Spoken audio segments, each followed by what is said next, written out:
To introduce our special guest, please welcome the president of Northeastern Illinois University, Dr. Sharon K. Haas.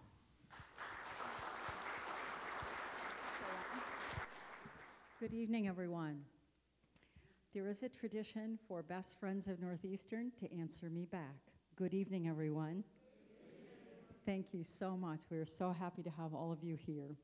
It is my honor and it is my pleasure this evening to introduce to you Reza Degati. He is, of course, a world-famous photographer, a photojournalist, and he has covered most of the globe for National Geographic magazine. He has received many, many honors. Among those are the Chevalier du Ordre National du Mérite, France's highest civil honor, also the Prince of Asturias Humanitarian Medal, the Honor Medal from the University of Missouri-Columbia School of Journalism, and an Emmy for a television production of his work. Reza is the founder of AINA, which means the mirror. It is an international nonprofit organization dedicated to the education and empowerment of children and women through the use of media and communication. His aim is for them to develop skills that can contribute to the building of a free and open society by supporting sustainable development, promoting human rights, and strengthening national unity. And I would tell you that Reza's goals and his work very much exemplify the values of Northeastern Illinois University, and that is part of why we are so honored to have him with us this evening. Reza is the author of not one, not 5, not 10, 16 books. These 16 books include War and Peace, the first book in the National Geographic Masters of Photography series, and his latest one is Sinbad, which is about the 7 trips of Sinbad, the mystical character from 1001 Nights. Reza's current projects include leading a workshop in Ethiopia, a joint project with UNICEF and Sony World Photography, and teaching 100 young Sicilian people in the area of Catania. He has recently returned from Egypt, where he covered the story of Mubarak and the people in Tahrir Square. We are delighted to have Reza as part of the presidential lecture series to share his thoughts on the power of image for social change. Ladies and gentlemen, please welcome Reza.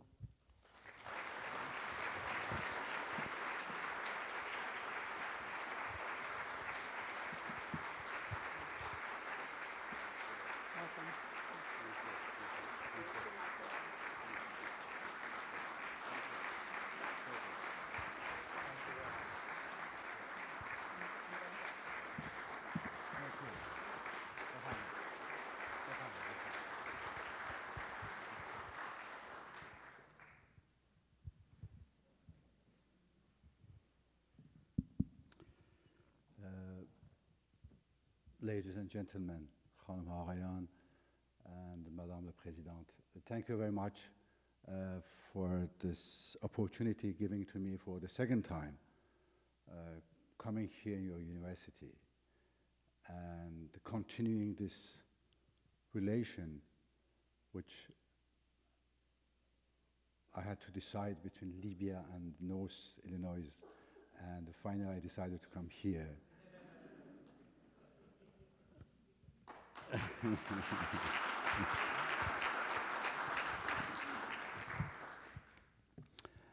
There are, I think that in everybody's life there are moments and meetings that it's important to hold it, and this is one of them for me.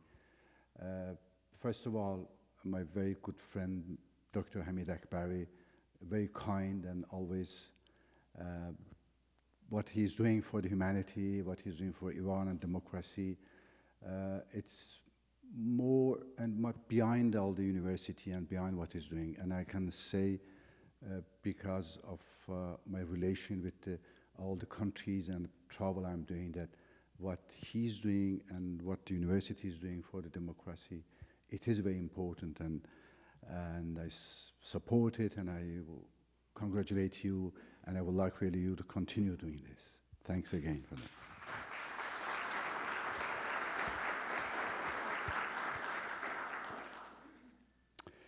The power of image for the social changes.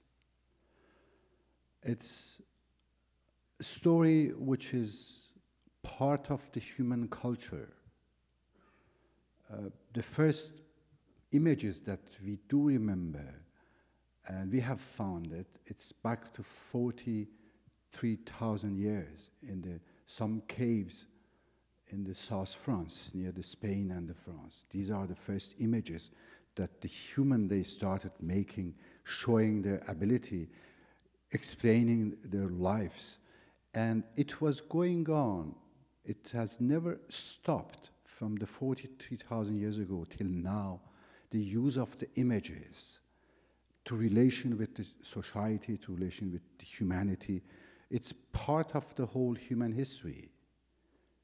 If we come from this 43,000 years up, what we find is all these rock engravings back to 15,000, 20,000 all over the world. We find that they started engraving on the rocks.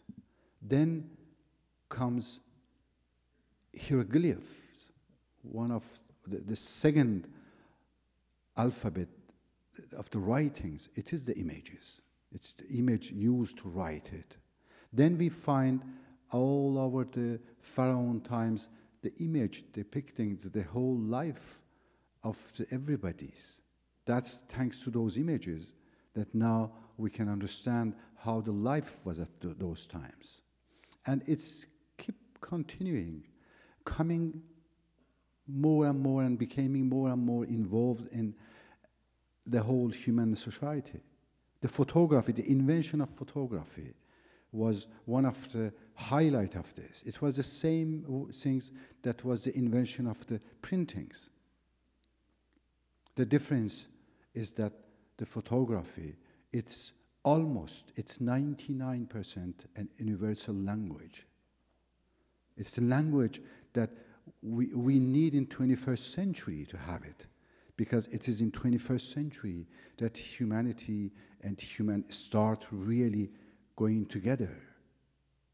And then because of this, because the society, the history movement is in this way, we needed to find a common languages. We found it is photography, is image. We are talking with images. Then we needed to find the way to connect those people with the images, and we find it. We called it internet. We called it Twitter. We called it Facebook. We called it whatever you know about it. All of them are part of this evolution of the history, the evolution of the humanity toward the perfection, toward the way that we will not have dictators. We will not have people deciding for the peoples. This is the on march. This is ongoing, and I can see it. I can feel it. The way which is continuing. A couple of weeks ago, I was in Cairo. When the events happened, I was working in Egypt for more than 20 years, and then I went there. I went and I spent the last 12 days of the Mubarak on the Tahrir Square, day and night, staying with the people. And the Egyptian people are very intelligent, and I can say that one of the nation that in the whole world, in all my travels I have seen, that they have captured the essence of the humanity, the essence of how to do the things. And most of those days and nights, even if there were 300 people were killed and thousands or more were wounded and they were surrounded, but they never stopped singing and dancing. They did this revolution by singing and dancing and by joking. And one of that I do remember, which is related to our talks, was they were saying that, it's the day of the resurrection. There's in many of the religions, in many of the belief people, they say that the day will come that everybody will come back on the lives, and it's the day of the judgment, we call it. And they were saying that the day of the judgment, there is a special rule for all the Egyptian pharaohs sitting after each other and talking to each other, waiting the times to come for them. And one by one, they are explaining what's happened to them, because all these pharaohs, they were killed or assassinated. And the joke was saying that the Ramses telling to others that, you know, I was walking on my palace and suddenly someone hit me in the back and then I was assassinated. I was killed like this. And Akhenaten saying that, oh, I was poisoned. They invited me for a dinner and then they put some poison, that's how I was killed. And it's going on, and finally Mubarak is sitting between them and they ask, how you were killed? He said, I was killed by Facebook.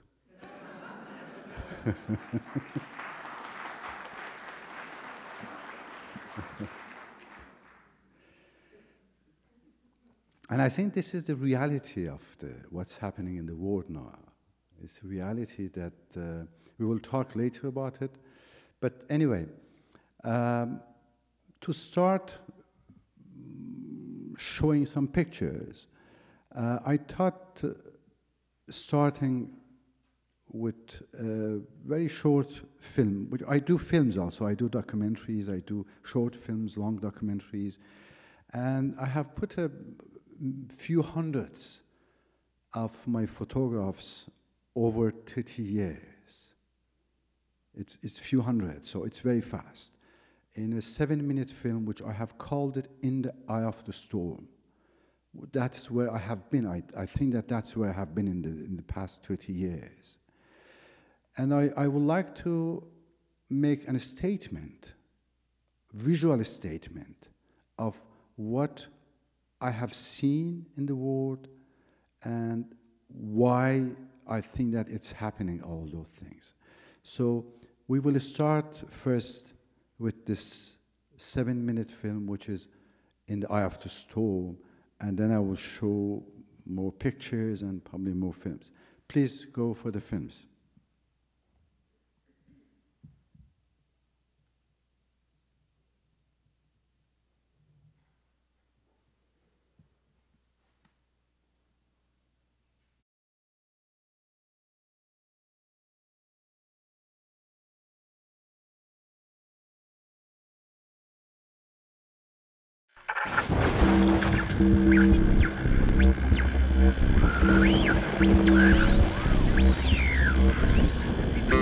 Have you ever tried to take on the strange and enriching journey that consists in transposing yourself in somebody else's mind, body, and life? Listen to the story behind these photographs. I can still hear the unbearable torture of mourning in their wailings. Hell is on the other side.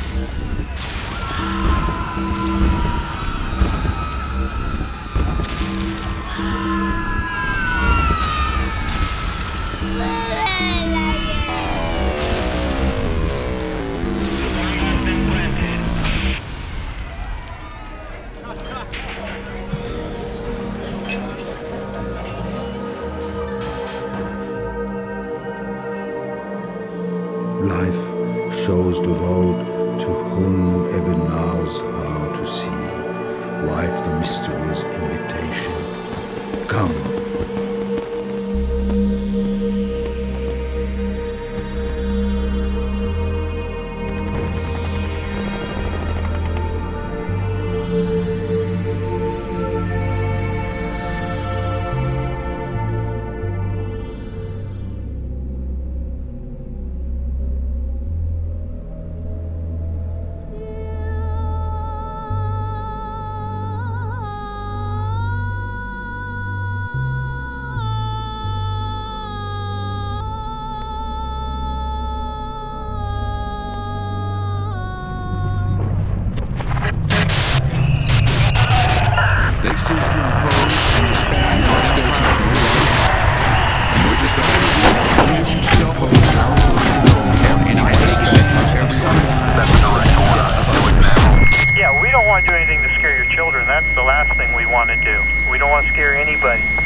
out where your enemy is, get at him as soon as you can, strike him as hard as you can and as often as you can, and keep moving on.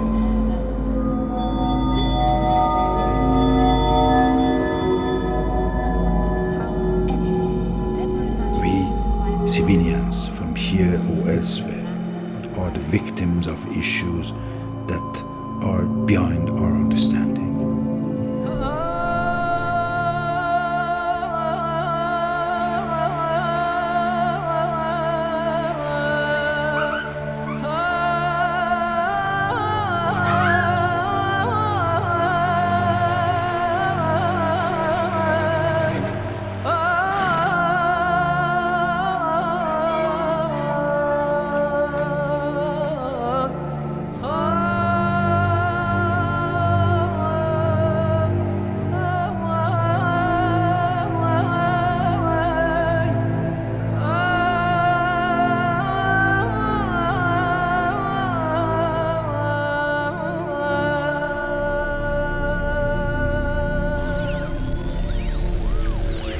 Every moment, your house, your country, your story are within you. Let them cry. Wherever you are, they will follow you. Now it's time for exodus. В 2006 году более 6 миллионов людей stayed with people with aucune destination sans aucun avenir, and only one goal, survival. We want one thing. We declare our right on this earth to be a man, to be a human being, to be respected as a human being, to be given the rights of a human being in this society, on this earth, in this day, which we intend to bring into existence by any means necessary.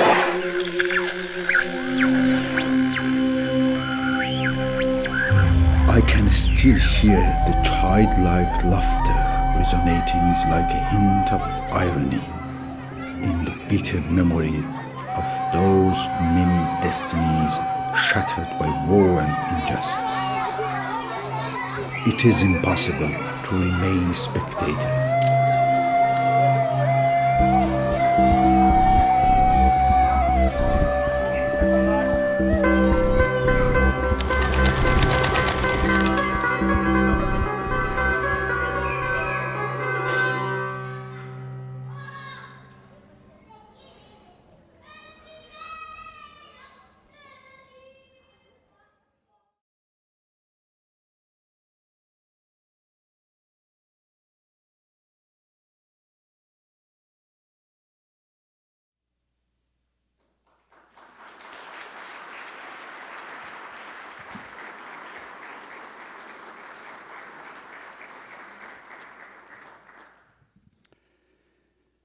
The reason I wanted to start with this, it was, first of all, a visual story of the 30 years I have been and what I have seen, and also showing the pictures and images that you remember, that you have seen the events, and seeing how important sometimes the images will convey the messages. And the last phrase, that was, it is impossible to remain a spectator. That's what I believe is the reality of all of us, of all the human, that when we are touched with some things, we are not anymore the people that we have before, and it's impossible to remain a spectator. That is the real motivation which I have. These are the stories of the people, which I'm going to share some of those stories with you. The story of the people which I met, and I never say that I photograph them. The relation which I have with those people, it's behind the photography. It's behind just taking picture. It's a moment of some grace that the people, for some reason, they open their hearts, they open their souls, and they gave me these pictures. I'm there only with my tool just to take it, but it's the whole process before reaching this moment and why that is make those pictures part of what I'm going to show. This little girl, an Afghan girl, for example, she presents millions of the other children that have burned in the war zones, in the conflict zone, and is still continuing. She is from the village, which everybody knows, very infamous village, which is called Tora Bora village. This is where it was believed that bin Laden and his team were living. And this is the village which has the most incredible bombardment in the whole history of Afghanistan has. Even if all the bombardment was happening when everybody knew that bin Laden has left. But the village was bombarded when she was like 1 month old. And this is 5 years old girl, and you can see in her eyes everything, all the trauma of the. This is the main things that happen in all the wars, the trauma, which remain for whole life. And that's what I believe that one of the main works that we all have to do is to find a way to deal with this trauma of the population, of the whole population and the people.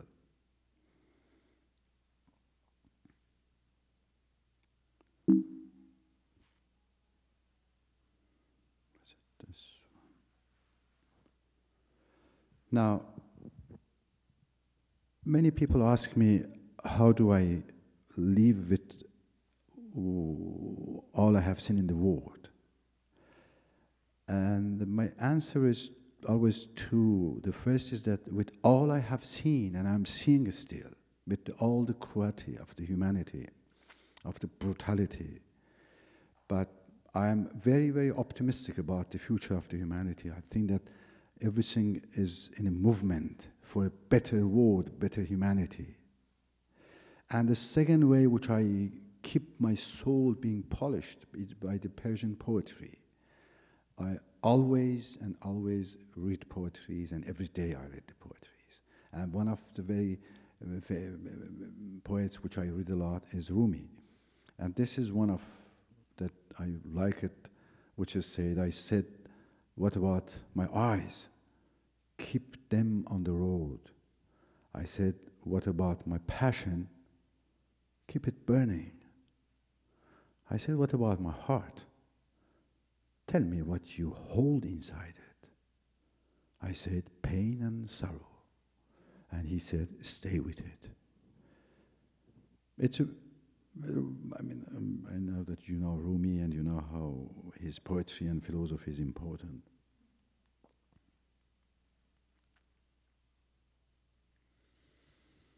Now, one of my photographs, which I have taken in the Iranian border, this was 12 years after I have left Iran, which I was doing a story for National Geographic on Turkey, and I wanted to return back and to go near the Iranian border and to see the Iran. This was the time that I arrived in the city of Dogu Bayazid, and it says also about the image, it's the reality, it's the power of image, we call it. It's the whole story on it. The reason that I choose these pictures, part of the explaining the tonight's story. The little story behind the picture is that when I arrived in the Dogu Bayazid airport and I talked to a driver saying that I'm going to stay 4 days here, all around working, and I'm a photographer, so would you like work for hire? And he accepted, and I said that I will ask you to stop, and then if I saw some pictures to take it, so be careful. And when I said stop, please stop, because that's where I work. I don't stage pictures. When I see some things, if I'm ready and I take it, it's good. If I wasn't able to take it, bad for me, but I never stage picture. I never ask hold them back together and put together. So here we are, just half an hour left the airport, going to the Iran border and turning to the left, suddenly I saw these two little boys coming and bringing an empty TV, which was just, for me as a visual person, was just unbelievable, and I wanted to get these pictures. But by the time I was explaining to the taxi driver, please could you stop? And he was just going, and I said, please stop. And he was going on. So I had very hardly to like wake him up. Said, I told you stop. And then he was just getting a shock, and he braked. I jumped out of the car, like the four pictures, and I was happy. I came back, and the driver was looking to me. He said, sir, that's how you are going to take all your pictures in the 4 days? I said, no. But the most incredible thing was that for the whole 4 days, he was driving and he was looking around, and every time he was seeing something, do you want me to stop? No, no, you go.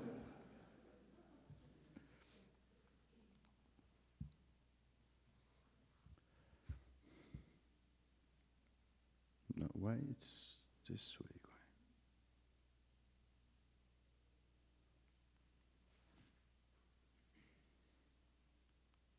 All right. Another one of my photograph that Mike, could you see if you can make it? I think that the picture is stretched somehow. Could you check to see if you can put it not to being stretched?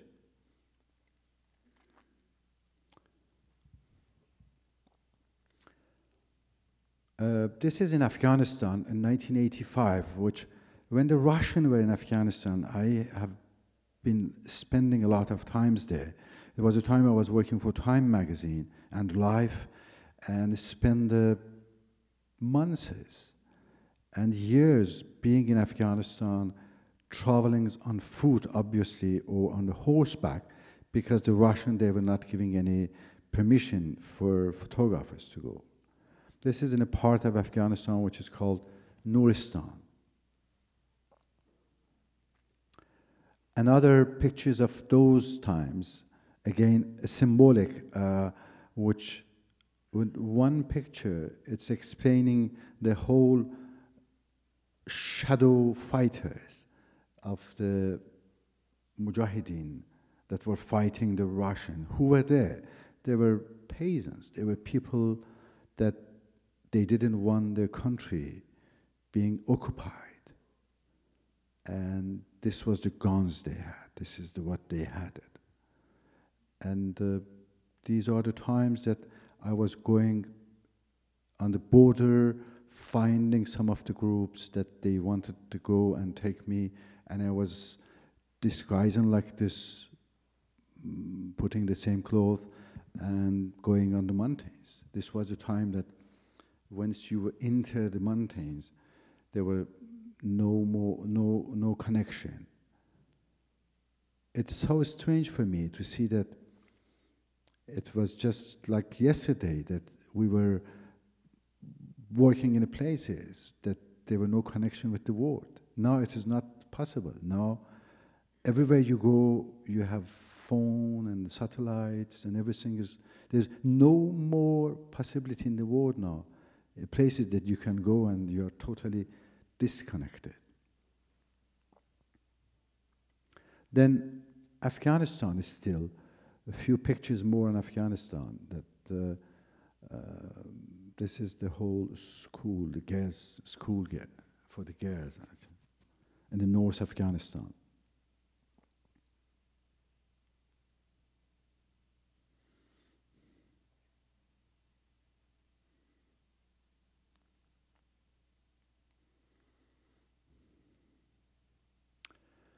When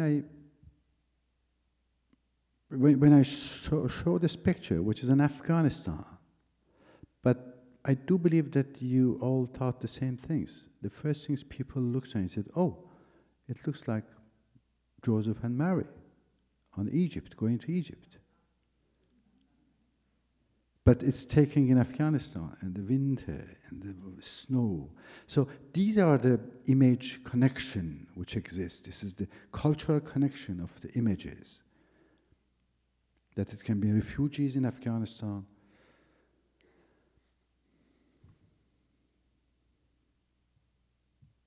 I still need to talk to the mic or Elaine to see if the pictures could be, because they're a little stretched, and I think that you have to make them.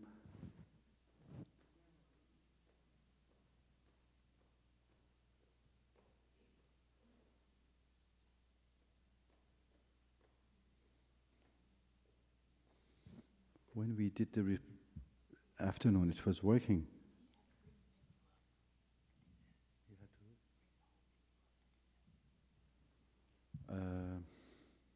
How long will it take? No? You think that we keep going like this? Okay. One of the things that's happening a lot in Afghanistan is this famous buzkashi, and this is, you know, it's a huge sport, like hundreds of the people on the horseback. And it's one of the very old sport which is started. We have the same that has called polo, which was invented in Iran, was played in Iran. Then this is a part of Central Asian. But these are the images that after I looked at these pictures, and I was thinking that there's something strange in this picture, which I was not able to find out. And it happened like a few years after. The horse in the middle. I'm an architect. I study architectures, and when I was studying architectures in Tehran University, one of our teachers, he was really in love with the Picasso, and that's how he passed the love to us, to the Picasso. And between Picasso's works, the Guernica is one that I loved it, and I had in my room when I was a student. That's how the visual connections happen. Then I looked at it and I matched it. It's exactly the horse head matching the one in Picasso. But I mean, this was taken, you can imagine, in the middle of the whole things going on. You don't think about it. But that's how the visual connection happened. That's how I think that the image can convey the messages that people, they don't know about it, but it goes there.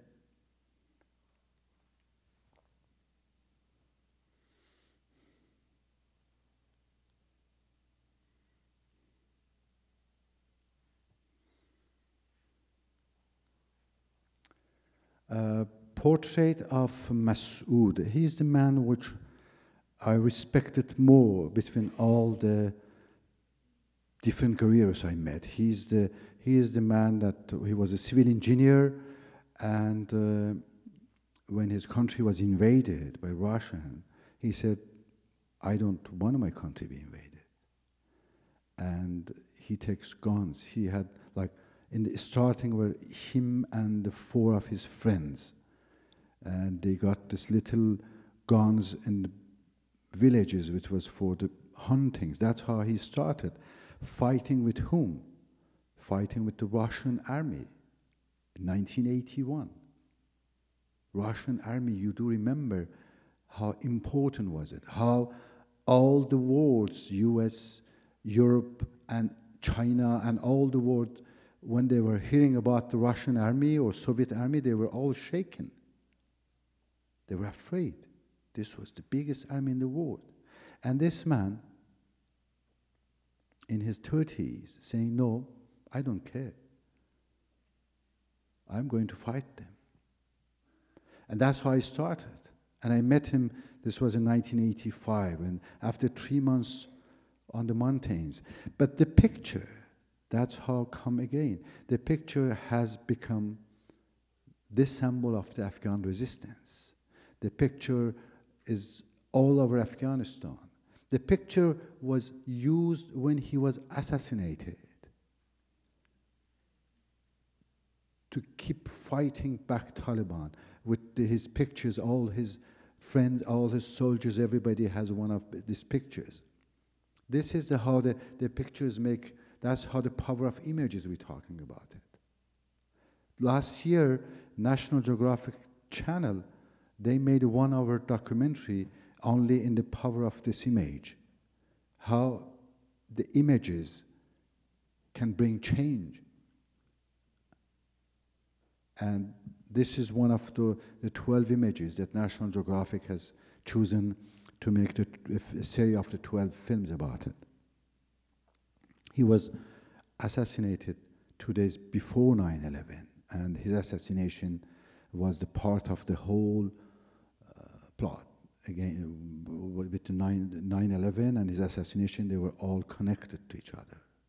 Still nobody knows all these stories, how it's happened. Still nobody knows why he was assassinated, what was the relation, what was the connection to 9/11. But something is important to know, that he and the Afghans are part of the main power that bring the Berlin Wall down. These are the people that fight the biggest army in the world, the Russian army, and they bring it down. They bring the Berlin Wall, they bring the Soviet Union down. They are the one that they did. After the Russian army, they were defeated. The last Russian soldier left Afghanistan on 15 February 1989, 10 months after the Berlin Wall came down, just 10 months.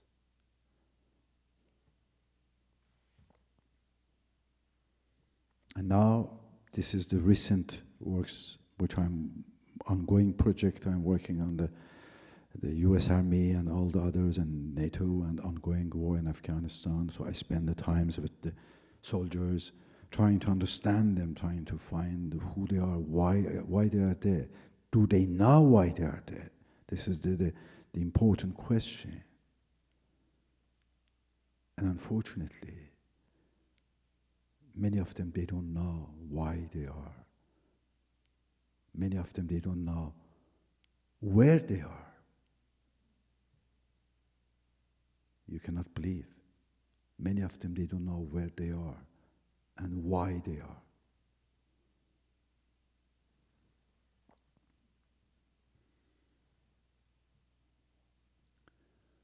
For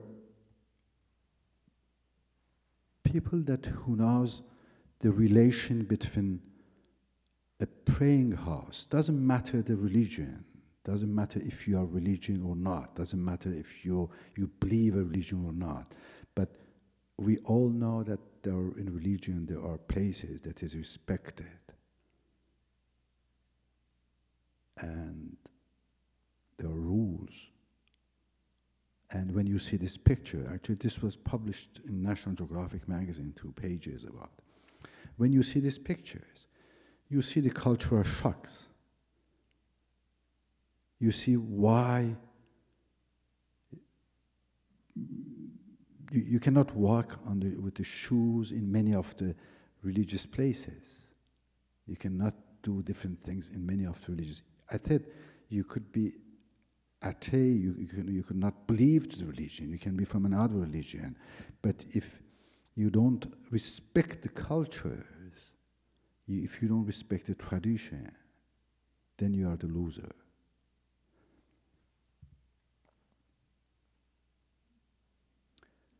Now, this is inside a camp in the Pashtun lands. We're talking about the culture. And those people that living there, the one which we call Taliban now, or the Pashtun people, and whoever they have studied them, they know that they are very, very, very traditional tribes. We can be against them because they are traditional. They are traditional. We have to respect their tradition and continue working with them somehow. Just to tell you a story how traditional they are, and it is, I'm not judging them, I'm just telling the story that there was an NGO who wanted to bring electricity in those villages. Bring electricity to the villages. We all think that this is fantastic. Everybody will love to have it. And they have gone to the people and talked to them, saying that we want to bring the electricity. And they have shown what the electricity could bring to them, and they have accepted. But the day that they have decided to bring and install their electricity, suddenly they find themselves not welcomed. Even the village people throwing stone to them, saying that, get out of here, we don't want electricity. And throwing stone to them. The NGOs run away with broken cars and broken mind. They don't know why. So they wanted to know why. And if someone understands the reason, then we'll understand what's happening here, then we'll understand what's going on in Afghanistan now, why we are losing the war. The reason that those people said they don't want electricity was to bring electricity. We checked, you have to bring the wooden poles, and when you put the wood poles on our streets in the village, the employees which have to put the wires, they are going over the poles. I said, yes. Oh, when they go over the poles, they will see our women in our courtyard. All right? So no, we don't want electricity. It sounds so strange. It sounds unbelievable. But that's how those people are. Do you want to fight them because this is the way they're thinking? Or you think that you can change them in a 1 day or 2 days or 1 week, or it needs like 3 generations to change? Of course they need 3 generations to understand it.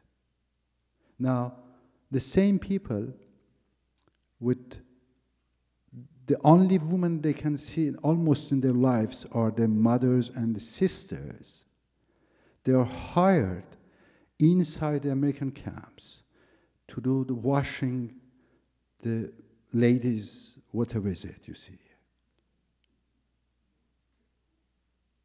And then when he goes back to the village and he explained this, that's how I was witnessing. People saying that, oh my God, this is the democracy? We don't want democracy. These are the things that I thought that it's important to explain that even it's so normal to do this kind of the works, but the cultural shock is also so important to think about it.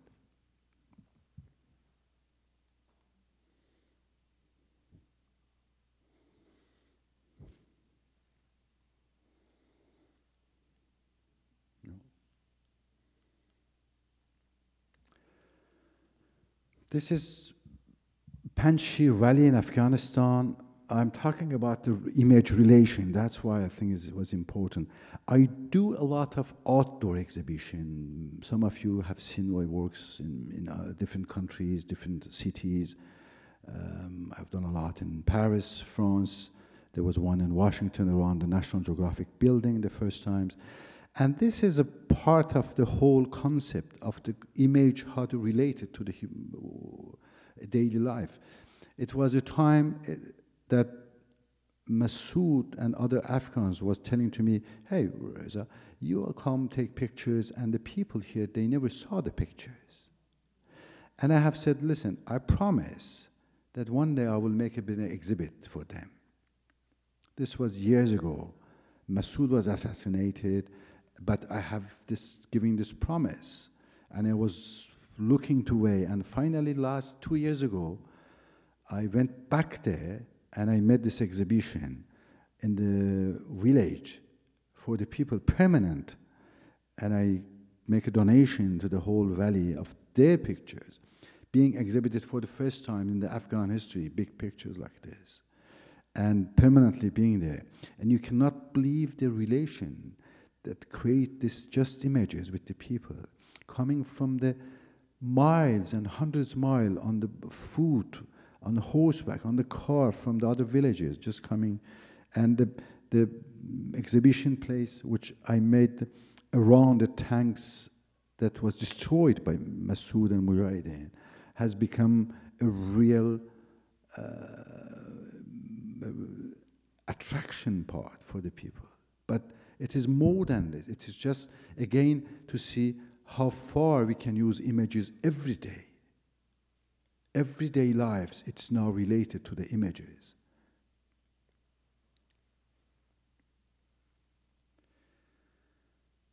Well, this is one of the unfortunate moments which I had, seeing that a country like Afghanistan, like in 2001, when US forces and European came in and everybody thought that this is going to be a paradise, they're going to rebuild the country, there will be no Taliban, Taliban were defeated, and everybody was tired after 20 years of the wars, and everybody wants to send the kids to the schools, and it was really a peace time, a peace dream, 2001. And unfortunately, it has not happened. This is what's happening now in the villages. The kids, they are not going to the school, but they're making guns.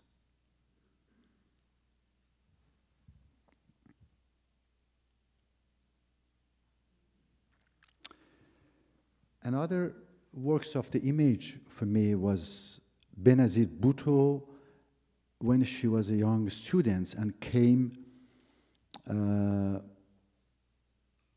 to Pakistan fighting Ziaul Haq, who was a dictator.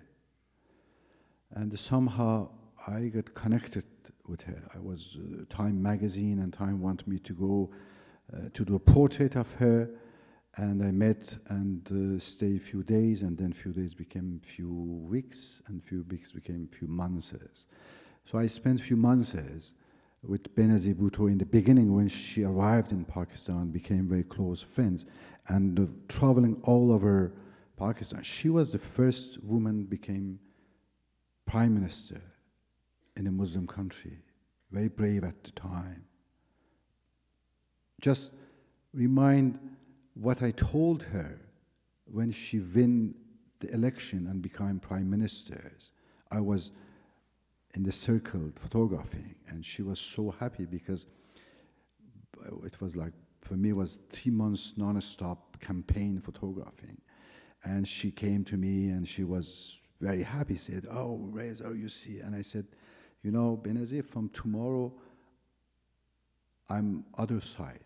I'm a journalist." And I said, but she said, "I'm not going to change." I said, "You know, the power is like a virus." And it is true. I have seen in many other people, they got the power. It doesn't matter the power is government or kings, or it's a power, whoever you are.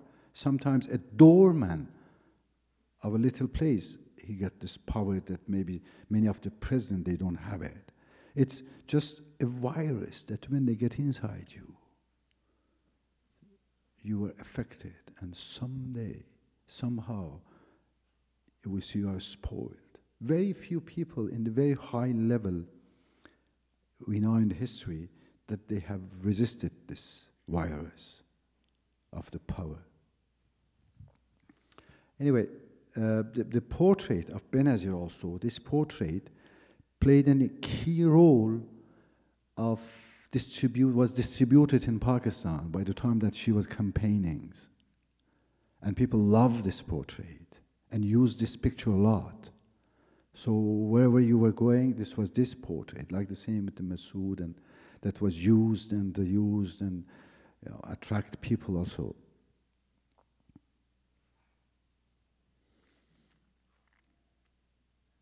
Talking about the power of images. I met Sergei Ganadovich in 2000. It was just 10 years after the collapse of the Russian Empire. People call it Soviet Union, or I call it Russian Empire. I think that this is the real name. It's got the Russian Empire. And he was in a Siberian city of the Khabarovsk. I was traveling there for 6 months in this part of the Russia. And I asked his name, and because I have seen his tattoo he had. Then he gave his name, and then he started crying. He cried for long times. And I was shocked. So why is he crying? After he said, I said, ask my interpreter, I said, why are you crying? He said, you know, I am one of the people that came to build the Soviet Union. I was a young man coming from Moscow, and I put all my family out, and I came here to build here. And 10 years ago, when this collapse of the old empire, I was thrown out of the factory I was working. I was thrown out of my home. I'm homeless. 10 years. And it's in 10 years, nobody has asked my name. You are the first person in 10 years asking, who am I? What's your name?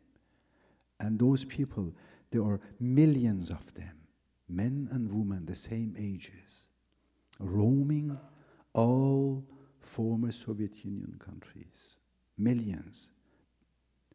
But coming back to the images, you know why many of the people in this age, they have the tattoo on their chest of the Stalin, Engels, Lenin, and Marx? You may thought because they love them. The answer is, in reality, no. They love them, themselves. Because this is a trick that was used in the Stalin time, that the millions of the people, they were killed and executed. The people that they were prison and they knew that they may be executed, immediately they were tattooing those faces. And whenever they were put in front of the execution peloton, they were opening it, saying that, okay, if you dare, you shoot. Obviously, no soldier was, at the Stalin time, was daring to shoot. They were afraid. So many of them, they got their life saved by just tattooing these pictures and showing. That's how I found it after, that he also was in prison somehow. But then what's added to it? You see, it's a little cross. He add to it. It shows also the spirituality. It shows also about, it's a lot, this image, just one image. So there's various stories about just one image, tattooage, cross, the story.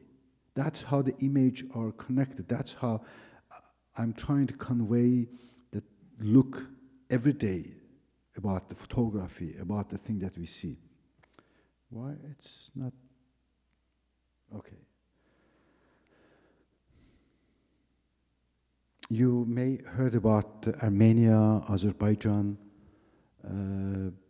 Karabakh.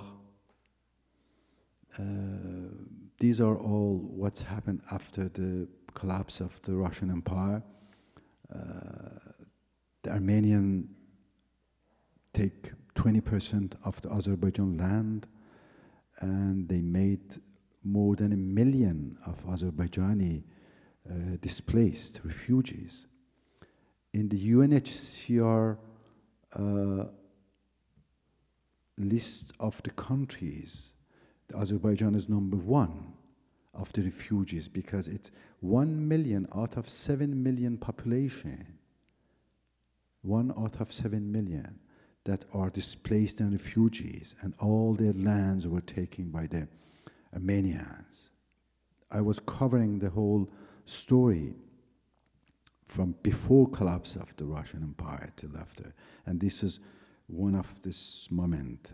The ethnic cleansings, the cleansings, the fighting, which is somehow I have been in a situation that I thought that the human cannot become more cruel than this one. And unfortunately, I have seen again another. So in the same way, I have seen people which I have seen, oh my God, nobody can be as gentle and as kind as this person. And every time I find myself being wrong. And every time I thought that meeting people which are better and much more human. So that's the whole, my experience in the eye of the storm is, in the both sides, I'm seeing the quality of the humanity. And also I'm seeing the other side, the perfection of the humanity. The both are existing. And I do believe that the perfection is the one which is going to win, not what's happening here.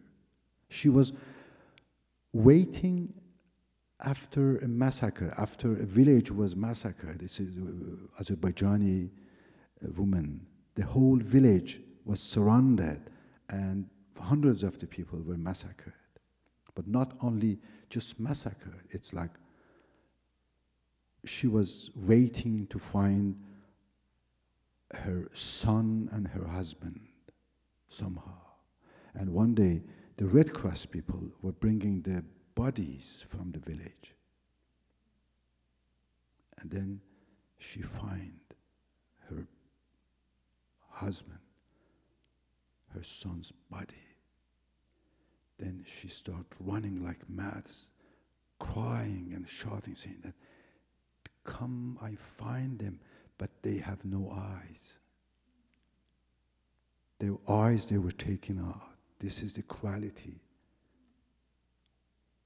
That's how the sometimes human can become cruel. You have an enemy, but before killing them, you take out the eyes. That's very symbolic to see the role of the eyes and the image of what we see in it.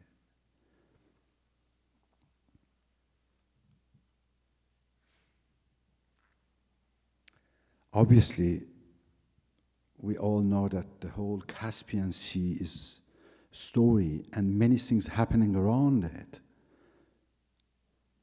The war that we just saw, the Karabakh war, the Chechen war, the Taliban, the Kyrgyzstan riots, and many things happening in the region. It's all related to what you see in the shadow, the petrol and the gas of the Caspian.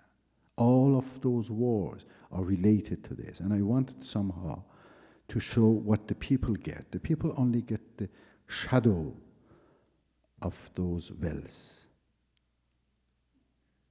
And these are the refugees. He's a refugee of a war over the petrol. And you know that the 80% of the all wars and the conflict in the world is because of the oil. I'm sure that you know about it.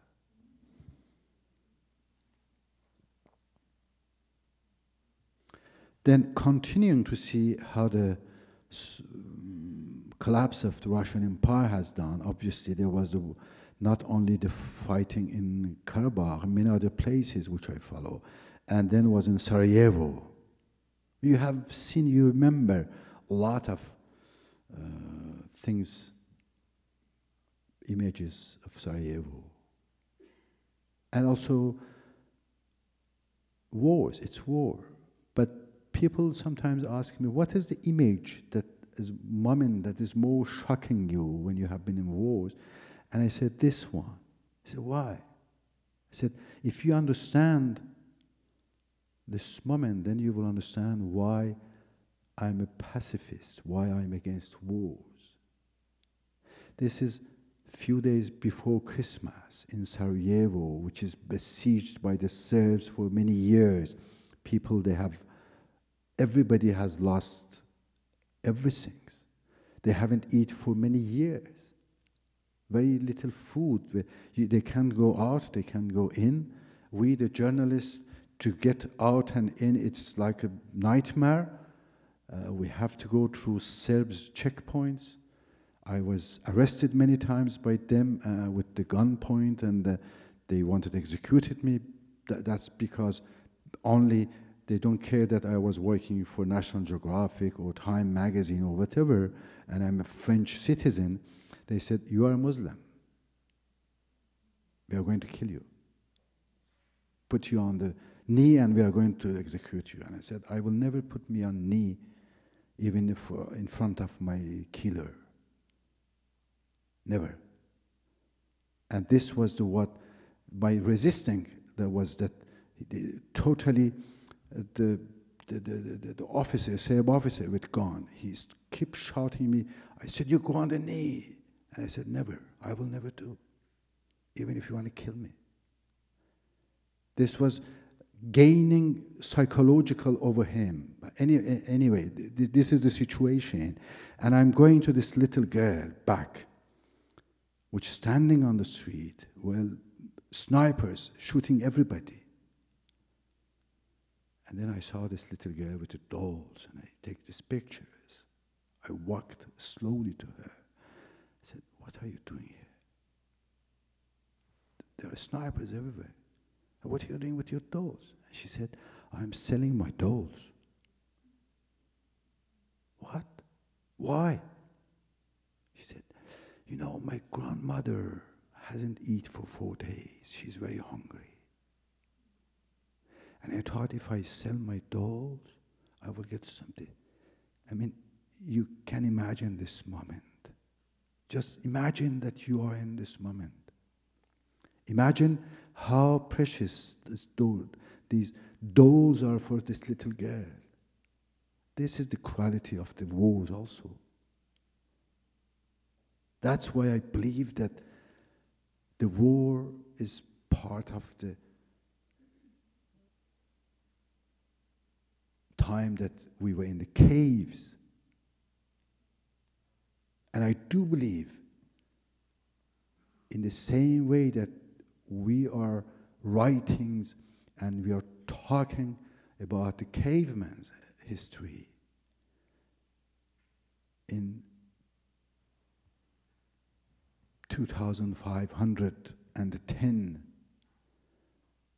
and the books will be written, our ancestors in 2011, they were so barbarian.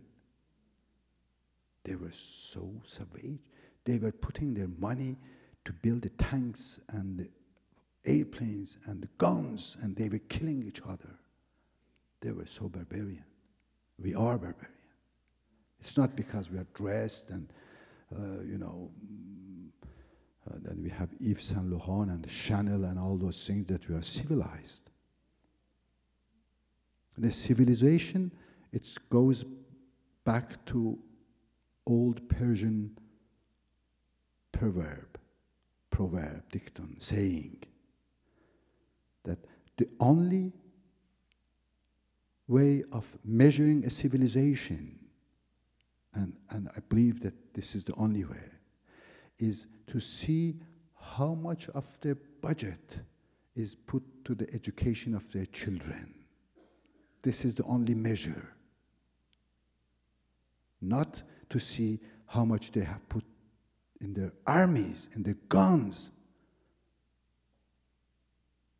Do you know how much every month is you are paying as your tax for the war in Afghanistan? $10 million per month. The whole war's cost to the war. $10 million per month. You know how many are Afghans? 30 million. If we divide 10 million to 30 million, it makes $333 per month per everybody, every Afghan. You don't think that in the past 10 years, if we have put this money to each families, will we make the paradise and there will be no wars and we will not send our children to be killed there? Of course. $10 million every month. You are paying to buy the guns and to send soldiers, to send the children, the one which I saw there, the one pictures, the all other I saw, they are children, they are kids, 18, 19, 20 years old. And to tell you how kids they are, that's why it's really hurt me to see that they are sent there to kill and to be killed. For whom? For what? For what reason? To tell you how kids they are, when I was doing the story on the border of Pakistan, Afghanistan for National Geographic, and I was going in both sides, going to Pakistan and coming back, living with the soldiers, do you know, they knew which I'm going to Pakistan. They were fighting. So you may think that they were coming and asking me questions about the enemies that I have seen, how they are, what they do. No. The only question they were asking me is, Reza, is it true that in Pakistan there are McDonald's? This is the only question they were interested. And they were, that's why I think that still we need a shakeout. We need really not to be anesthetized, saying that all this happening, this little girl that's selling her dolls is the same thing that's happening still in the world. This is another picture that has become a symbol of the pictures of the year in 1983 again, how the images can convey different messages. This became a 1983 pictures of the year with the Time magazine and WordPress and others.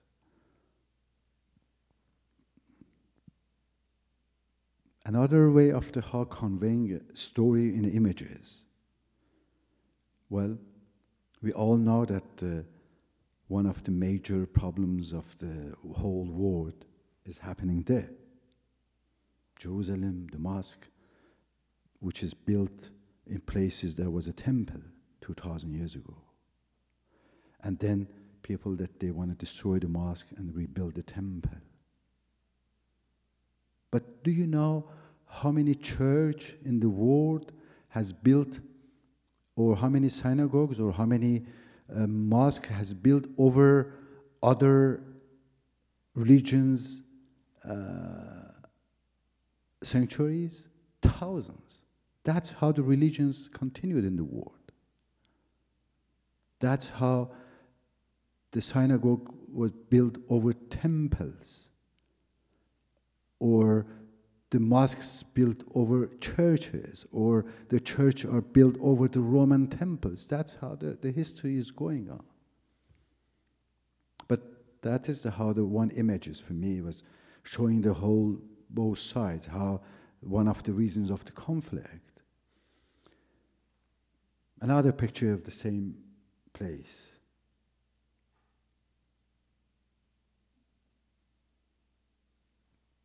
Looking to this, you can have a different thinking about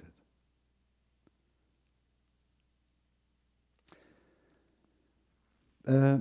Coming back to the power of the images, that how with one image can change. In 1991, I was invited to work for National Geographic magazine. This is obviously, for any photographer in the world, is a big honor to work for National Geographic magazine. And it's happened that when they called me, it was a time that I had quit somehow photography. It was in 1990. I was in Afghanistan, and the United Nations has asked me to help them as a consultant and the director of operation to help Afghanistan and Afghans. And I have decided to quit photography and to go to do this works. When I got a message through the UN that the National Geographic looking for you, and I said, tell them that I'm not interested, I'm not working anymore as a photographer, which they were very angry. They said that no photographer ever in all history has refused to work with us. Who dare he is, you know? But anyway, months has passed, and I decided for different reasons to return back to photography. And my first story was doing a story in Cairo. And when I met them, and you know the National Geographic has it, so, and my story was, I said that I'm going to work on the people of the Cairo, not the pyramids, not the archaeologists. He said, okay, you do, we want to see your Cairo. This was a deal I had, my first story.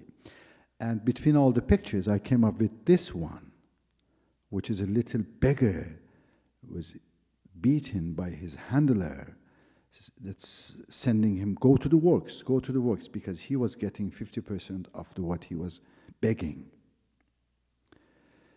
And obviously, the National Geographic said, no, Reza, we can't publish it. We have never done this. It's not National Geographic. And this was the whole 1 week. In 1991, that was pictures, we were talking to the editors. And at the end I said, sir, this is my first story, but this is the most important picture for me from my whole story in Cairo. If you don't want to publish, rather you don't publish my story, and I will give you back the money, what you have in, and I will take my pictures, and it will be. So they looked to me and said that, who is this guy? Nobody has this. This is our magazine. I said, yeah, but these are my pictures. I want this being published. This is what I believe is part of the Cairo story. They were afraid that the reaction of the people. And finally, they published it. It's in the, it was published in my Cairo story. And to see how the society changed, how the people change, that this is the pictures of the whole issue, that they got much more letters of the felicitation and congratulation. Thank you for showing us the reality. They were thinking other way, but this is the picture that they got a lot of letters, people saying that thank you for showing us the reality and how we can help these kids and everything. These are the way that I think that everyday pictures, if you see it right, if you make it in the right way, could bring a lot of change to the work.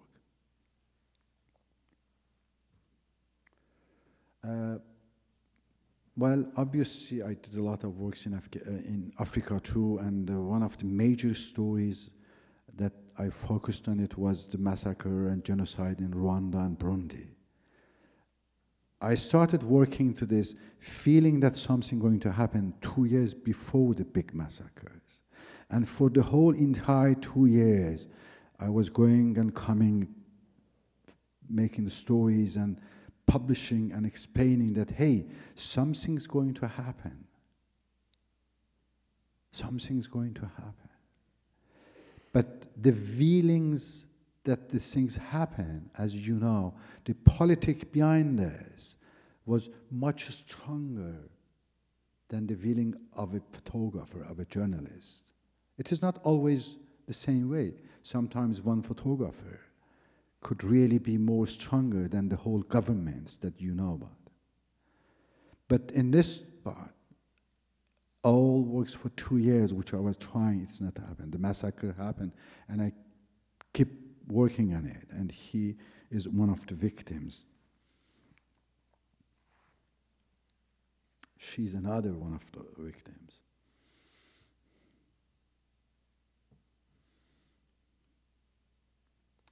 Then comes this image. This is an image in Guinea after fall of a dictator,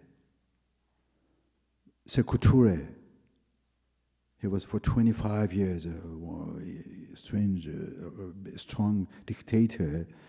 And I was there when the coup d'etat happened and the military takeover. I was the only photographer on the whole country. And this morning I saw these little kids staying there for hours and with the little rocks.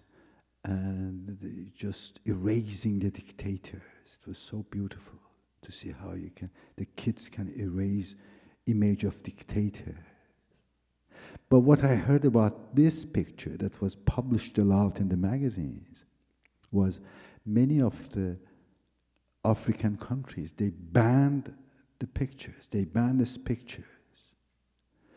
And I heard that somehow people this was before time of the internet, for 1984. And I heard that people, they have made a copy in other countries, African countries, saying that, hey, look, people are erasing the image of dictator, and has become in many of the African countries an image that was used in demonstration. So even one picture can convey very different messages. One of the very important moments of the Rwanda-Burundi story was when I went with the UNICEF to the camps of there were 2 million refugees. And one of the UNICEF heads told me, we have a problem. We have 20,000 kids. We don't know where their parents are.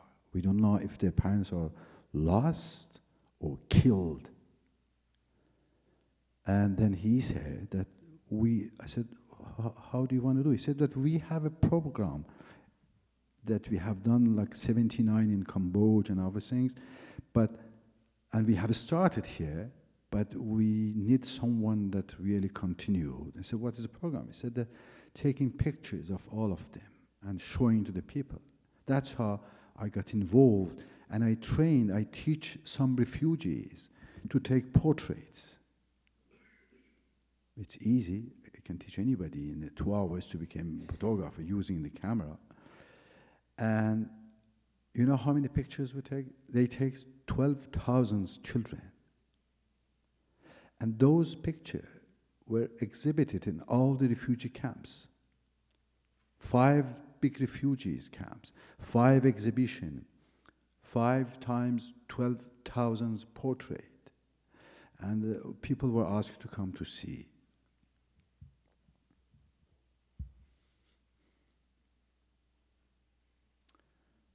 These are the twins that were taking pictures. You see that every they have got just a number. We didn't want to put the names, because if there was a name because of the massacre, they may be against them, reprisal against them, people coming after them saying that, well, father killed who. So there was only a number that was put on a computer, and 25 questions that was asked of each children if they were able to answer.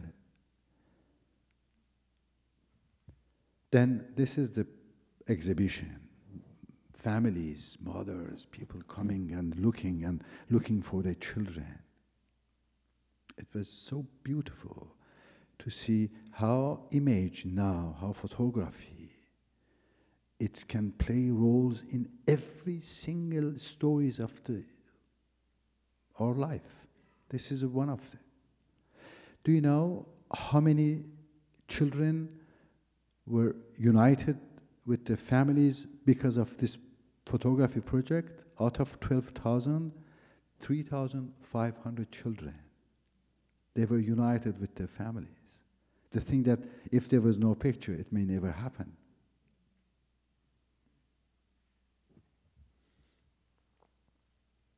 In the meantime, for me as a photographer, all of this project is to find out how far we can go with the pictures and how pictures are related to the people, different cultures. For example, one day, one of the ladies, women that was coming and looking for his children after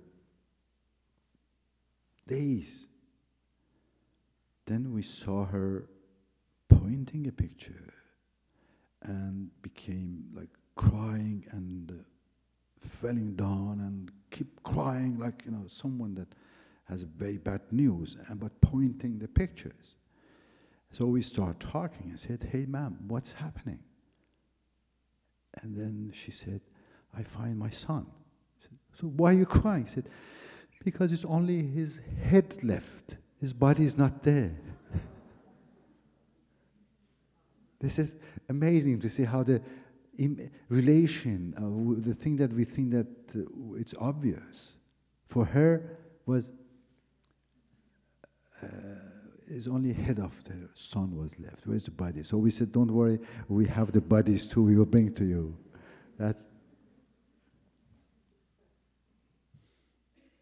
This is part of the same exhibition.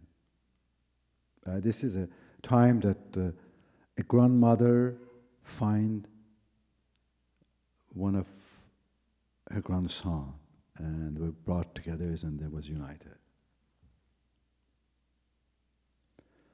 Another pictures, how the image can convey the messages, it's happening in Paris. You may heard about the famous Père Lachaise cemetery in Paris, which is a cemetery that probably the number of the great people, writers, philosophers that are there, it's just amazing for the history of the humanity, not only for the French, but or Europe. And it's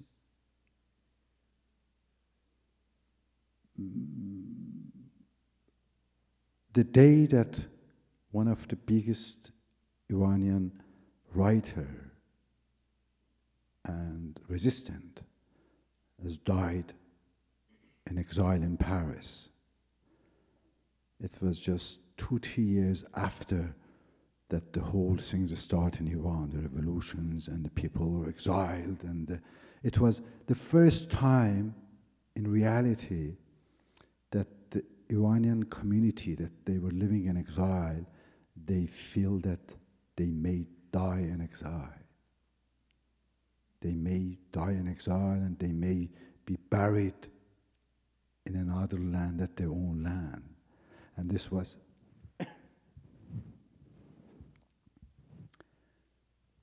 the funeral of Ghulam Hussein Saedi. He is one of the biggest Persian writer and novelist and the playwriters, and he died in Paris. And this was the day that all the Iranians were coming. And for me, it was more important to photograph the statue over another tone, the way that she's looking, the way that she's crying, than just photographing the people.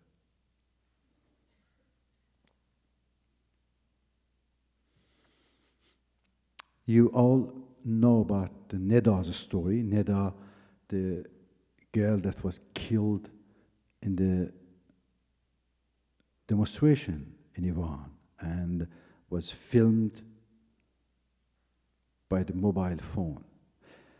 What's happened in Iran, now we're still part of the power of image for the social change actually. What's happened in Iran after the elections, after fraud, after the coup, whatever you call it, will remain always in the history as in the history of the media, in the history of the communication, that Iran is the first country that massively they use the social media and new technology, the mobile phone for photographing, filmings, and sending to the world.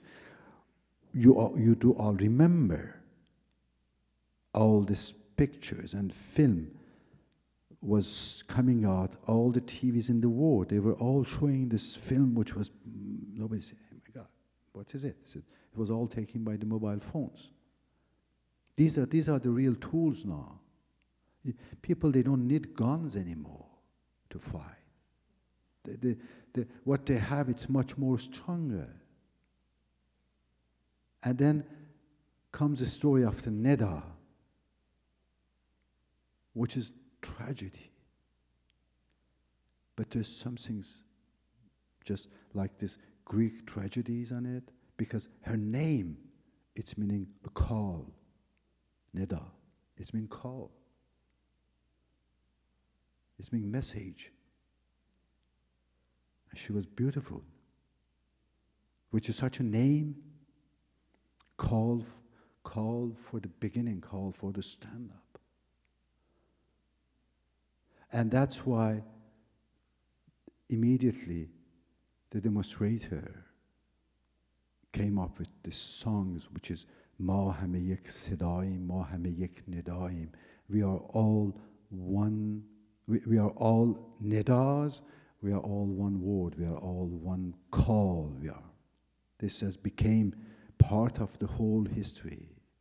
And this just one phrase and this story, I was thinking how I could bring my photography to explain this. That's how I come up with this idea.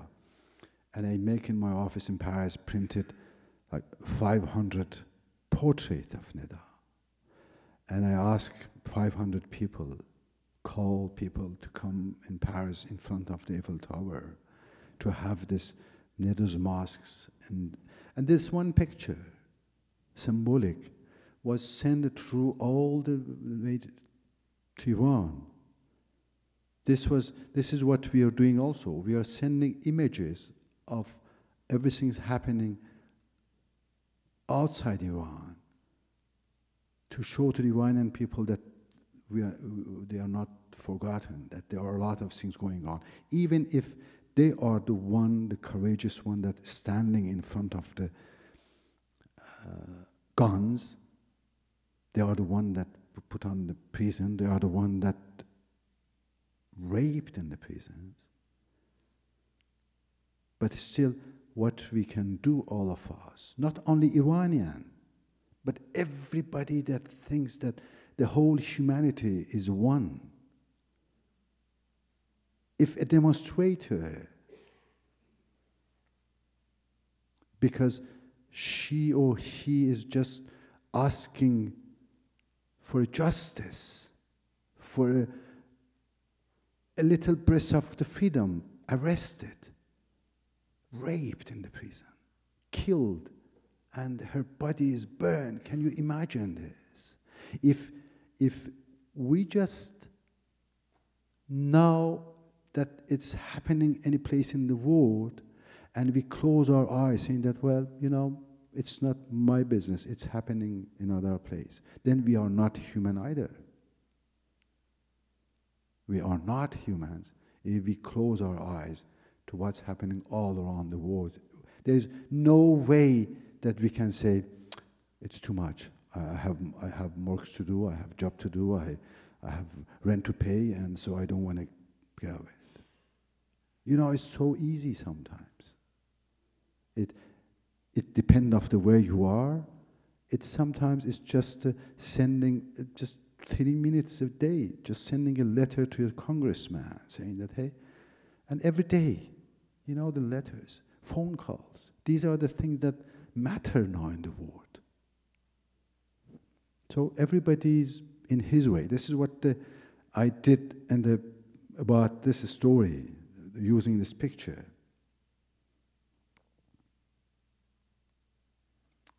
No. This was another in Paris again.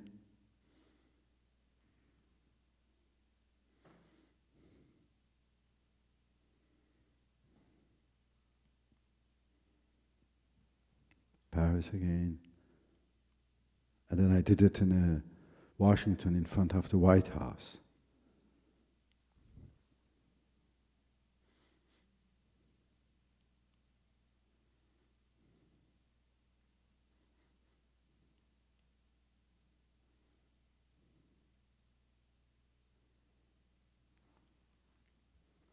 This is Washington also again in front of the Capitol Hill.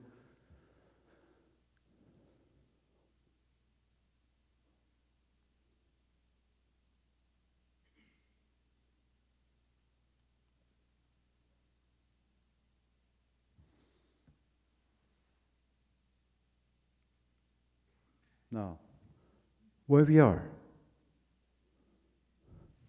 we're in Cairo, in Tahrir Square. What is written, Facebook, Twitter, and in the middle, Al Jazeera. These are the main 3 components that killed Pharaoh Mubarak, actually. Not only Facebook, But that is how the whole things, that's how today's reality is. That's how the whole, and seeing how Egyptian people actually started in Tunisia, as I said, 1.5 years, 18 months ago in Iran, then keep going on in Tunisia and in Egypt. It was just unbelievable to see how the use of this.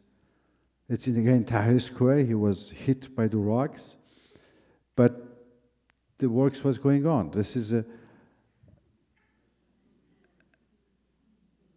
it's written $70 million fortune of the Mubarak family. Another question that everybody was asking, and they were saying that, hey, US was helping Egypt every year, like $1.5 million, saying that Egypt is a poor country, we need to help them. Mubarak was 30 years in the power, and his fortune is estimated to $70 million. Why the US was paying $1.5 million every year to him? Why they didn't ask him to pay the government? It was amazing, very strange to see how the corruption sometimes. And why we kept this man on the power, while we knew, and everybody knew, that he's a dictator, that his prisons are full of the people, innocent people. We knew that he's torturing people. Why? And finally, just 1 week that after everybody knew that he's going to fall down, we start saying that, hey, yeah, he's a bad man. We now keep this word, and let's see in 6 months what we will hear about the King of Saudi Arabia. The demonstration started yesterday. It's going to will continue. And our biggest ally, in 6 months, he will become the biggest devil. He said, yes, you should go, kings of Saudi. You are very bad man. Wait a minute. Yeah, you're my friend. You just keep my hand, and we were funny, and we had fun together. This is, the whole world is changing. What's happening in these countries now? It's what's happened in the '89, when the Russian Empire collapsed. It's what's happening now in this Arab world, which is going to continue. It's not going to stop there. It's going to go to Iran. Actually, Iran was starting.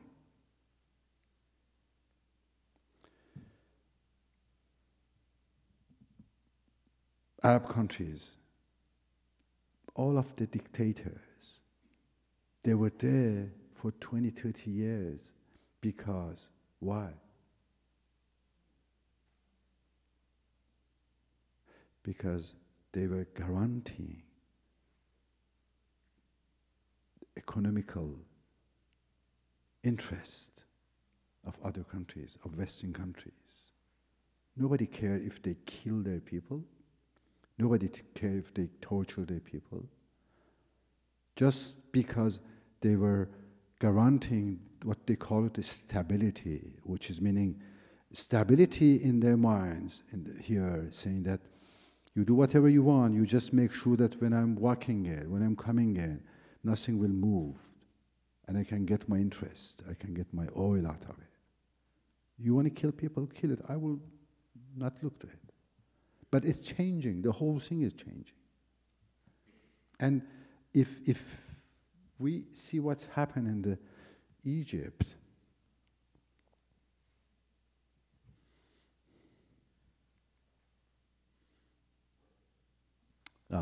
this is just one of the incredible moments. You see what he has in his hand? His mobile phone. He was taking a picture and he was going to send to whatever. What's in his head? He takes out of a car, for the car in front of the car, what do you call it? la phare, phare pour la voiture, the light, because of the rocks and the police was hitting them. This was how the people protecting them. Everybody has found a different way of the protecting, and he has found this cars, burning car, putting there. Even the soldiers now becoming part of the social media for change. You know?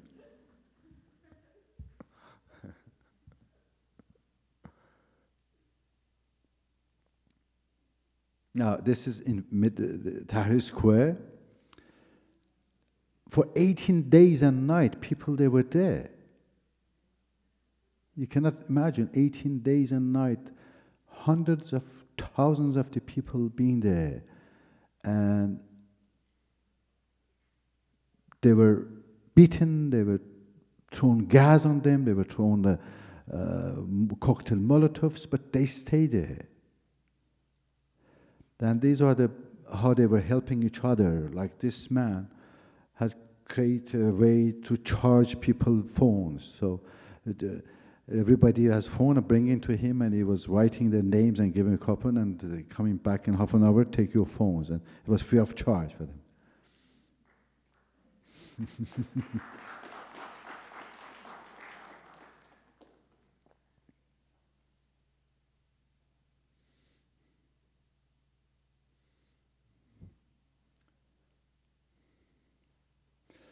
This too was also put it's happening in the Tahrir Square. Just think of what's happening. They have created a website, and they were asking people, everybody that has a phone and take pictures or film, to bring it to them, and they were downloading and putting on a website. This was happening on the spot. That's what's happening in the whole world. That's how the relation and connection with the image is happening. Imagine they have time to put a banner about the website and everything, but sitting there, getting big pictures and the films coming and putting on the website and putting on a Twitter and sending to everybody.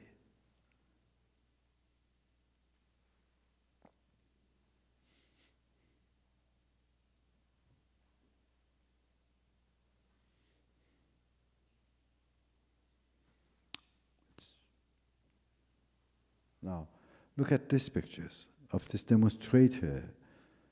These are at the right side you see, it was the shirts of the people that they were killed by the snipers, by the police. So they have put their shirts full of the blood on the part of the square. Look how many people, and all of them, almost all of them, they have they have the pictures and the picturings and the filmings, the whole things. That's what's happening in the world. That's why image is more and more becoming the real universal language.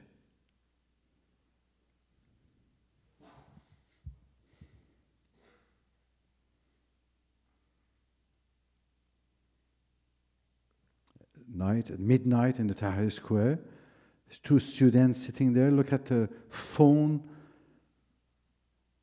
computer, connected with the, this is just, it was not, unimaginable for like a few years ago that this could happen in the world.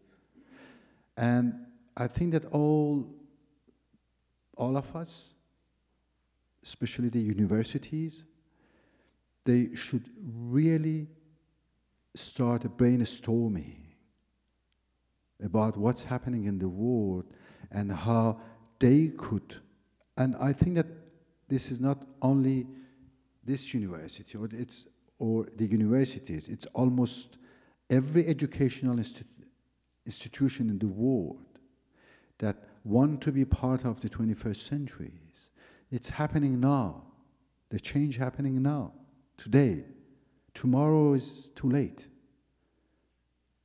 The connection that every institution will have to the education of the image, the connection that every institution will create to the new media. This is what is going to make them part of the 21st century's player or 21st century's losers.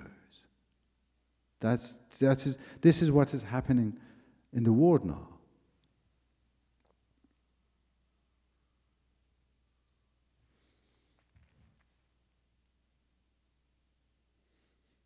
I have pushing with all my strengths, but somehow. All right. Another pictures.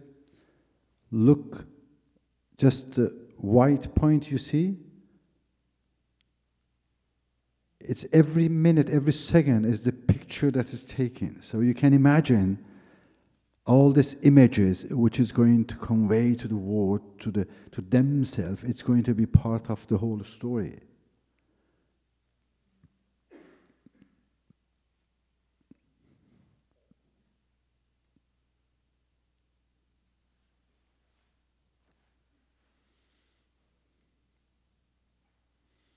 Now here again in the Tahrir Square, every night people were putting, if you see in the middle, here, it's a small projector with the electricity going over there and taking from a house and having just white clothes and having a like Al Jazeera or other TVs. This was Mubarak when he was giving her last talk, saying that he's in love with his people and he cares about people and he wants to stay there because if he goes, will be chaos. And everybody's saying, what the chaos you're talking about? The chaos is more than a chaos than this one you want? Now, I want to take you back from the pictures that you saw in the Tahrir Square to Afghanistan, Bamiyan, talking about the image. That's what Aina Foundation, one of the projects which I have started in 2002 in Afghanistan, was how we can convey the messages about the health, about education, about environment, about the justice, about heritage, to the people, to the women living in the far villages. This was a challenge. All the UN agencies, all the NGOs, the government, they were looking, so everybody was coming with their own way, printing booklet, printing posters. And I said, well, I have my own way, the visual. Let's make films and show to the village people in the villages.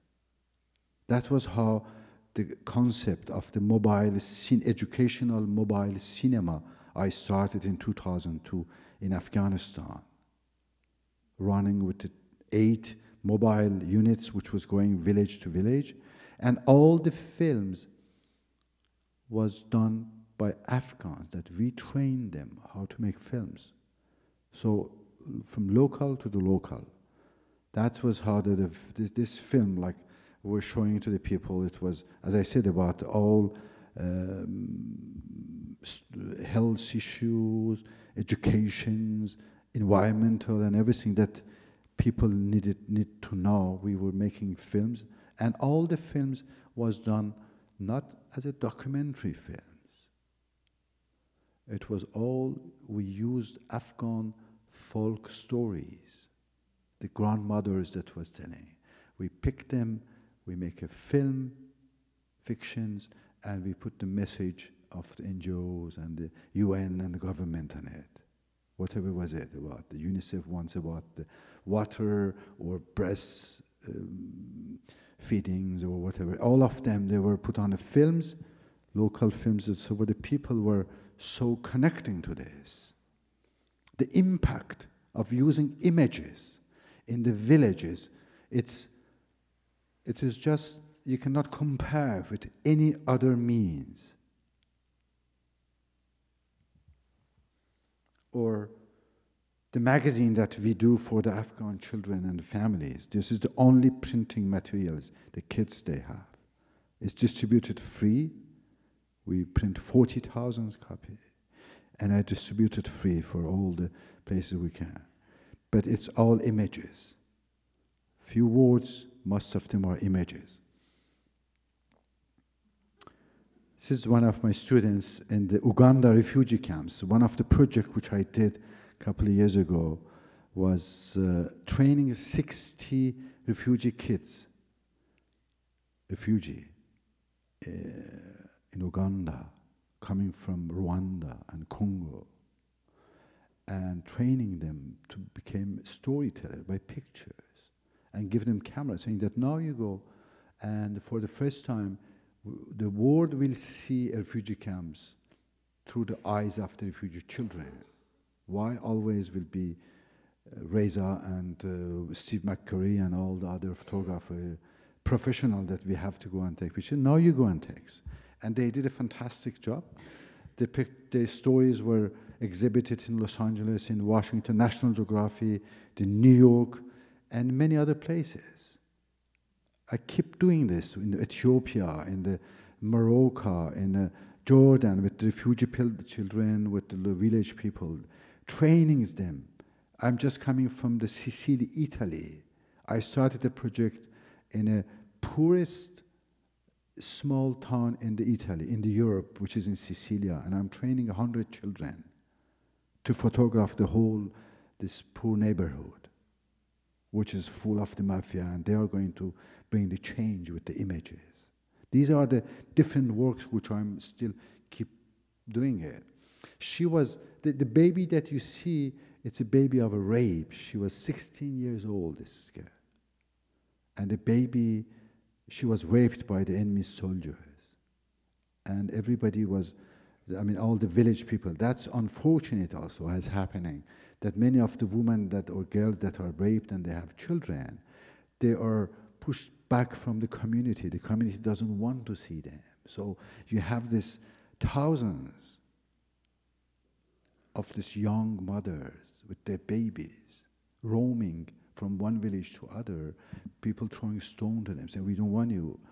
Why you don't kill your baby? I said, that it's my kill my baby.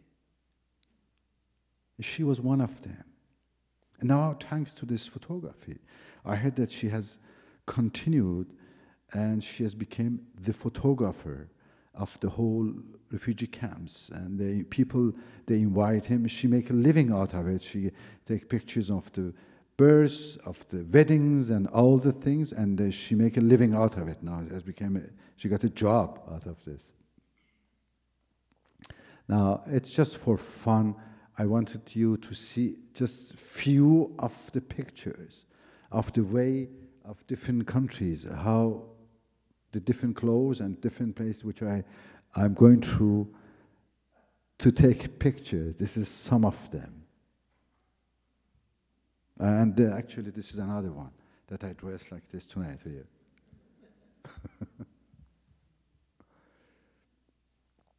This was all is different countries and different places. And most of the pictures, many of them, it's international media, international press, which was use my photographs on the. You see all the places it's used. Again, it's more showing how the images can be used in different countries, different languages, but message remain the same.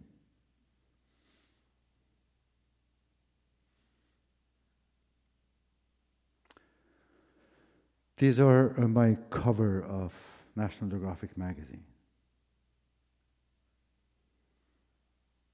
I believe that I have the Guinness records of the photographer having pictures on the cover of National Geographic magazine. This is crossing a river in the north of Afghanistan. You see, what is this? These are the cow skins, which was filled with the air, and then they put woods in it, and then that's how it came. And you know who crossed the same river on this? 2,000 years ago? the same is Herodot is written Alexander the Great and his team crossing this river, and he's explaining exactly the same things. And you know who is he? Obviously, this is me, a photographer, but he's Sebastian Junger, The Perfect Storm, the writer of The Perfect Storm, which we work, we are very close friends, and we did a lot of stories together. And his recent documentary was Restropos, was about film, and his books came out called War. So which one is this one? Just going back to the Rumi again.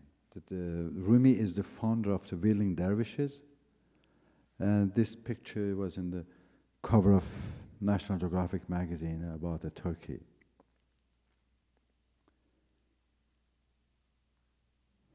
But the culture, photographing the culture, showing the people culture, is the whole part of the work which I do.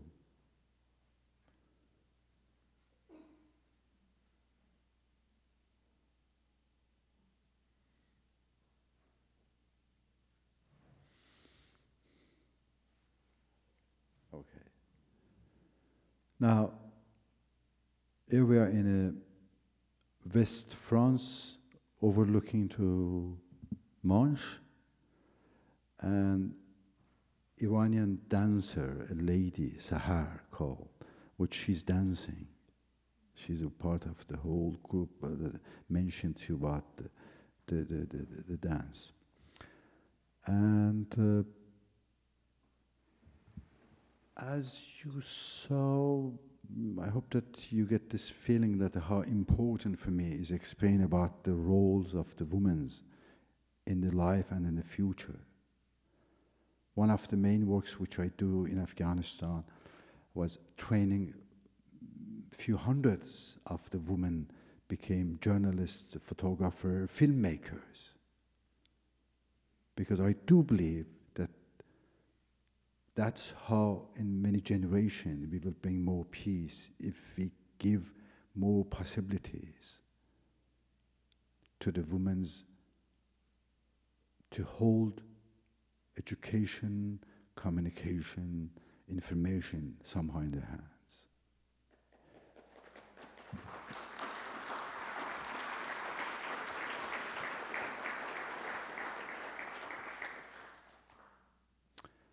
And that's the reason also I would like to end my presentation with these pictures and dedicate the whole ceremony to all Iranian women and all the other women that fighting the injustice. And I hope them that they will be rising themselves and rising us from the darkness that's happening in all these countries.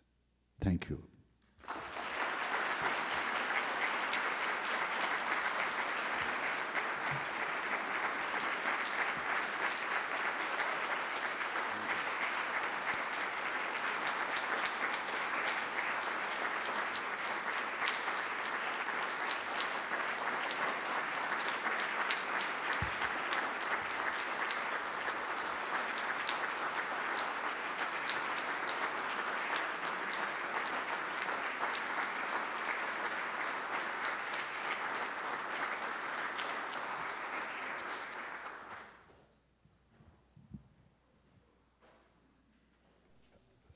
Thank you for sharing your images and your stories. If I'm not mistaken, you do have children. I think there was a recent article in National Geographic where you traveled in Central Asia with your son. I was wondering how you find a balance when you are away for extended periods of time. How have you been able to balance your family life with your work as a photographer? Well, it's a difficult balance to find when you have your family and the children and you're 8-9 months a year out.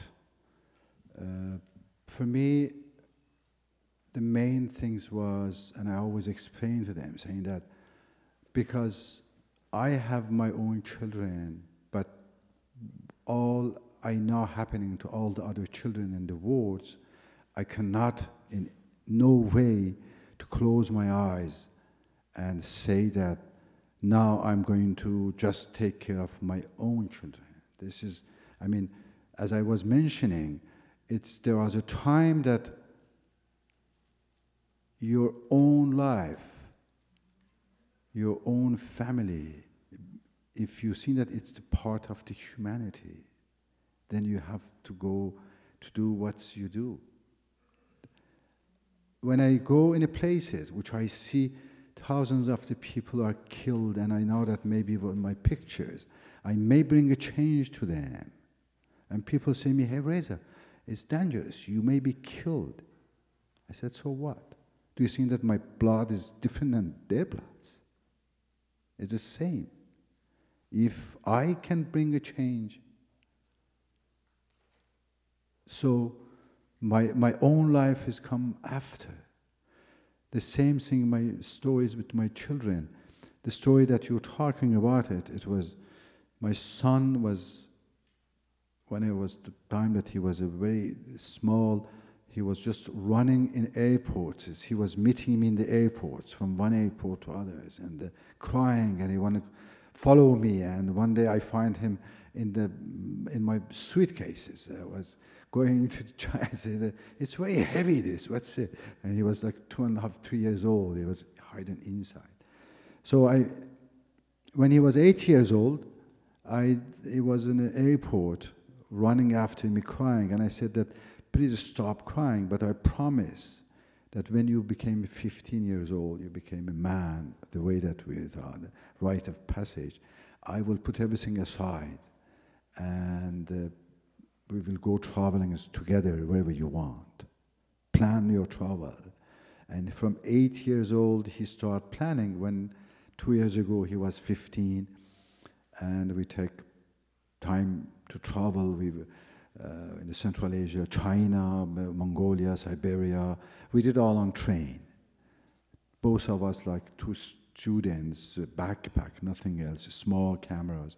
And then it became he wrote a blog, and then his blog, publishers saw his blog and sent him a contract for a book. He published his book last year, and then National Geographic loved the film which I have done, a small camera. They made this 26-minute series of the National Geographic channel, and then the exhibition. So the little things like this, it became part of the whole concept of the education which I have.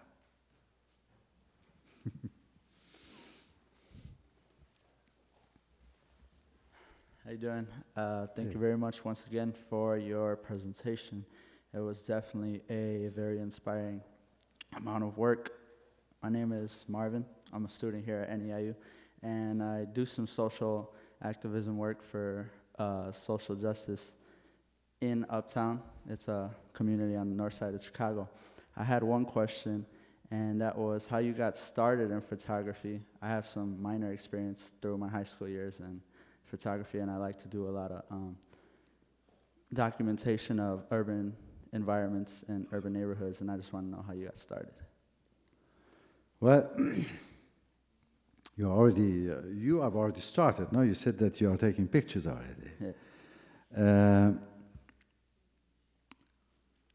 Everything's happen when you are between 12 and 16. I think that we all, who we are, the people that we have become, it's happened between 12 and 16. This is where we learn a lot of things. And that's how it happened to me. I was in Iran seeing the scenes which was emotional for me, like injustice on the street, and I was trying to explain to the people, and nobody was listening to me. Said that, hey, kids, go, take care of your homeworks. And I thought that I can't explain to them with my words what is happening. That's how I came to photography. The reason that I came to photography was using this tool to show to the people what I see as an injustice, or whatever is it shocking me or emotional, or beauty. I was seeing something beautiful, a little girl, a woman, and a street or a sky, and I was saying, ah, look how beautiful is it? And I was saying, go to do your works. I said, and it's beautiful. Okay, oh, beautiful. Go to do your homeworks. And I thought that's why I can't explain this beauty, maybe with the picture. That's how the whole passion started. Then you have the tool, and you go and, you know, I still have with me here. Even if I come here, that's how it's happened. That's how you always with your tool. It's like a music. It's like if any of you play a music instrument, like Christy, you play clarinet, no? Yes. She said that she played clarinet. I know. To become a good player, you had to play hours and hours. You just cannot take a clarinet and then do 10 minutes a day and put it and say that, oh, Sunday morning I will play 10 minutes and then every Sunday. No, you really need to work on it. You need to add to it. The camera, the photography is the same. It's a real instrument, like music, that a real musician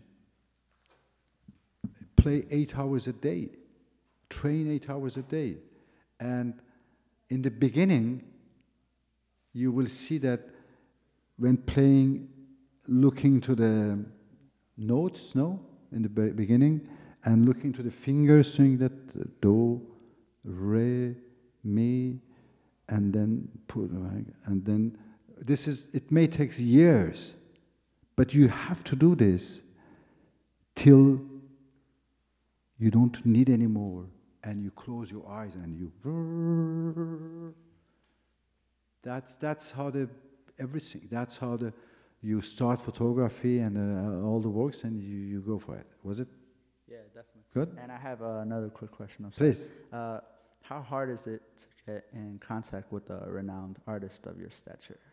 What? Hard is it to get in contact with you, specifically? How hard is to get in contact with me? Yeah. You are already in contact with me. I meant you like see, that's how hard is it. outside of this room, as an email and stuff. No, talk to your professor. I just met your professor Art from the Art, or whoever your professor is, or Professor Akbari. You will get in touch with me. If you had an email, it's as hard as it. You just reach your computer and send me an email.